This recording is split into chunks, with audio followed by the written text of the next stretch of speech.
नमो भगवते वासुदेवाय।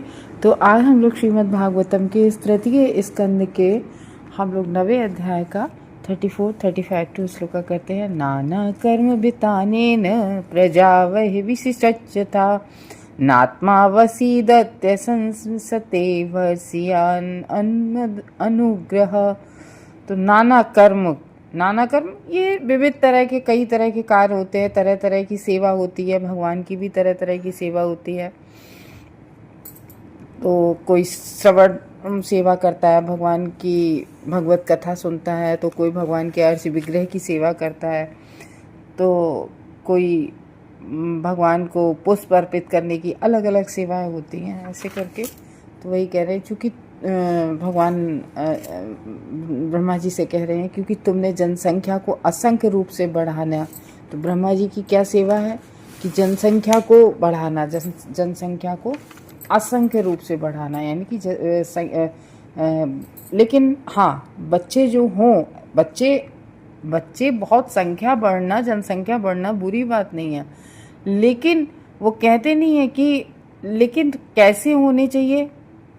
हम लोग घर में साधारण बोलचाल में कहते हैं कि संस्कारी बच्चे होने चाहिए। मतलब कहने का ये मतलब है कृष्ण भावनामृत में जब होगा बच्चा तो ऑटोमेटिकली उसके सारे गुण संस्कार सब अच्छे होंगे। तो कृष्ण भावनामृत में वो जैसे ऋषभ देव थे, ऋषभ देव के 100 पुत्र थे और ऋषभ देव अपने राजा थे पूरी पृथ्वी के, और ऋषभ देव अपने 100 बच्चों को बिठा के और वो बच्चों को जो है सत्संग करते थे बच्चों के साथ और अपने बच्चों को भगवत ज्ञान दिया करते थे।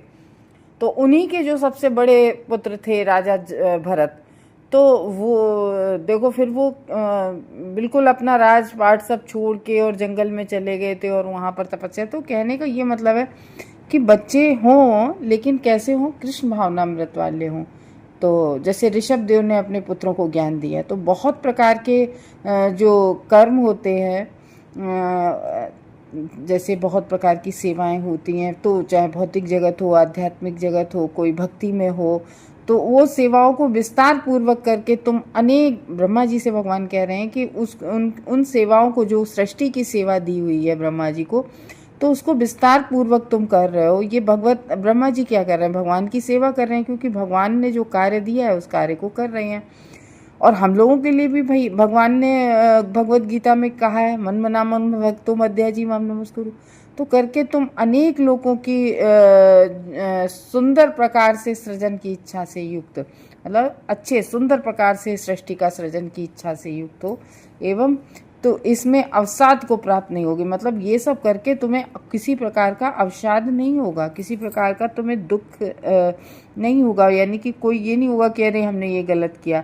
तो इस विषय में मेरी अत्यधिक जो कृपा है, मतलब भगवान कह रहे हैं कि तुम्हें मेरी कृपा बहुत प्राप्त होगी, तुम्हें मेरा अनुग्रह प्राप्त होगा।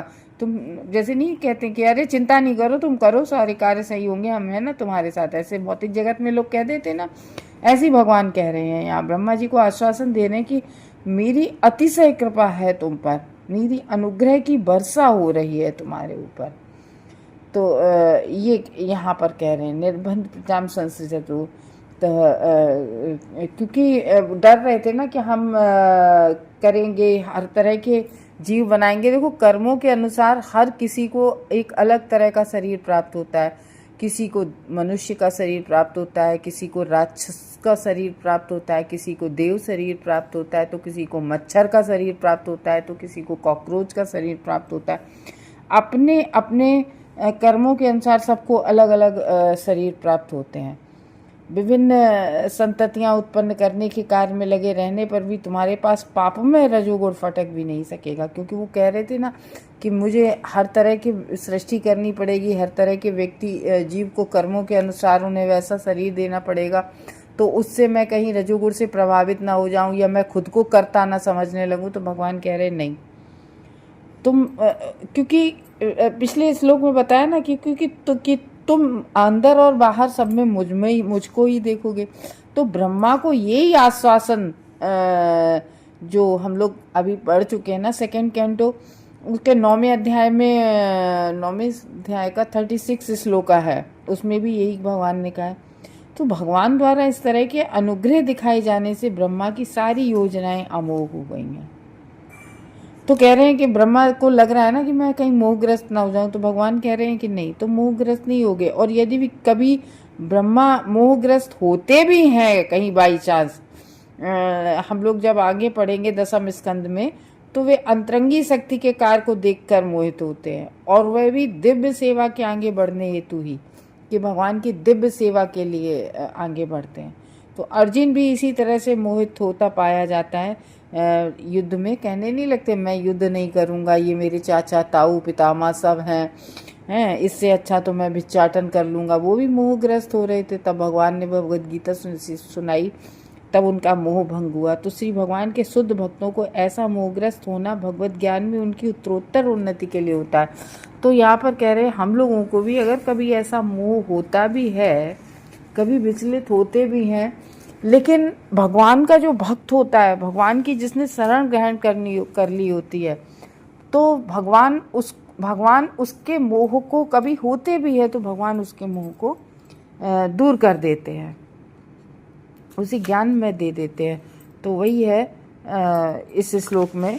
और 35 में बता रहे हैं, ऋषि माध्यम न बंधनाति पापी यास्त्वा रजोगुणा यन्मनोमयि निर्बध्यम प्रज्ञा संसृजतो अपीते। देखो भगवान जो है, भगवान का जो शुद्ध भक्त होता है उस पर भगवान की विशेष कृपा होती है। जैसे एक कोई माता पिता है और हर माता पिता की 4 संतानें होती हैं, तो क्या होता है, कभी ऐसा होता है कि जो संतान सद्गुणी होती है, माता पिता का कहना मानती है, तो माता पिता चारों बच्चों को प्यार करते हैं, लेकिन उस बच्चे पे एक विशेष अनुग्रह, विशेष कृपा होती है। तो इस तरीके से भगवान 34 में कह रहे हैं कि जनसंख्या तो असंख्य रूप से बढ़ाओ, क्योंकि ब्रह्मा जी ने सृष्टि की है और ब्रह्मा जी ने खुद भी 4 कुमारों को, इस तरीके से कई प्रजापतियों को, तो भगवान अपनी सेवा से विस्तार किया है जनसंख्या का। तो कह रहे इस चीज से तुम कभी वंचित नहीं रहोगे, क्योंकि सभी कालों में तुम पर मेरी अहेतु की कृपा बढ़ती ही जाएगी। भगवान कह रहे हैं कि हर काल में, मतलब हर दिन जब ब्रह्मा सृष्टि करते हैं, ब्रह्मा अपने हर दिन सुबह उठ के सृष्टि के कार्य में लगते हैं, तो भगवान कह रहे हैं कि जो तुम करोगे तो इससे तुम कभी भी वंचित नहीं, क्योंकि हर एक में हमारी कृपा तुम पर बढ़ती रहेगी, और कृपा नेक्स्ट डे और कृपा और, तो हर सृष्टि में कृपा बढ़ती जाएगी, हर कल्प में कृपा और बढ़ती चली जाएगी। तुम अपने कार्य को करो। तो इसी तरीके से भगवान के भक्त पर विशेष काल, वस्तु, परिस्थिति, तथ्यों के ज्ञान होने के कारण भगवान के भक्तों की संख्या को नाना प्रकार से सदैव बढ़ाना चाहिए। यहाँ पर क्या है कि भगवान की संख्या को, भगवान के भक्तों की संख्या को बढ़ाना चाहिए। तो एक जो बताया कि हमें अपने पुत्रों को तो देना ही चाहिए भगवत ज्ञान, और उसके बाद में भगवान के भक्तों को बढ़ाओ, भगवान की भक्ति दो सबको। जैसे चैतन्य महाप्रभु आए, वो कहते क्या है कि भगवत नाम दो, इसमें मैं सबसे ज़्यादा खुश होता हूँ। भगवान कहते देखो, अगर आप किसी को भौतिक हेल्प कर दोगे, जैसे किसी को रुपए पैसे की या किसी को कुछ किसी चीज़ की ज़रूरत है, तो वो कितने दिन के लिए, मान लीजिए आपने किसी को 10 दिन खाना खिला दिया, वो 10 दिन की हेल्प हो गई, कब तक की। लेकिन जब हम किसी को कृष्ण नाम देते हैं तो वो कैसी मदद हो गई, वो उसके पूरे जीवन भर की मदद हो गई। ठीक है, किसी को जिस चीज़ की ज़रूरत है उसको वो चीज़ प्रदान करनी चाहिए, किसी को कपड़े की आवश्यकता है, किसी को भोजन की आवश्यकता है, उसकी पूर्ति करनी चाहिए, वो गलत नहीं है, लेकिन उसे भगवत नाम भी देना चाहिए। तो ये कह रहे हैं कि दिव्य सेवा का ऐसा विस्तार भौतिकवादी को भले ही भौतिक लगे, किंतु तथ्य तो ये है कि वह भक्त के प्रति भगवान की अपनी अहेतु की कृपा का विस्तार होता है। तो ऐसे कार्यों की योजनाएं भौतिक कार्य प्रतीत हो सकते हैं, किंतु परमेश्वर के दिव्य इंद्रियों को तुष्टि में लगे होने से उनकी शक्ति भिन्न भिन्न होती है। तो यहाँ पर कह रहे हैं कि भगवान, हम कहते हैं अपनी जो है, हम लोग अपनी तृप्ति करते रहते, मेरा ये मन है तो हमने अपना कर लिया, लेकिन करना किसके लिए कार्य है? परमेश्वर। जब ब्रह्मा जी कर रहे हैं भगवान की इच्छा से, भगवान के कार्य में संलग्न है, तो हमें भी भगवान के लिए कुछ कार्य करना चाहिए। वही इसमें बता रहे हैं कि 35वें श्लोक में कि तुम आदि ऋषि हो।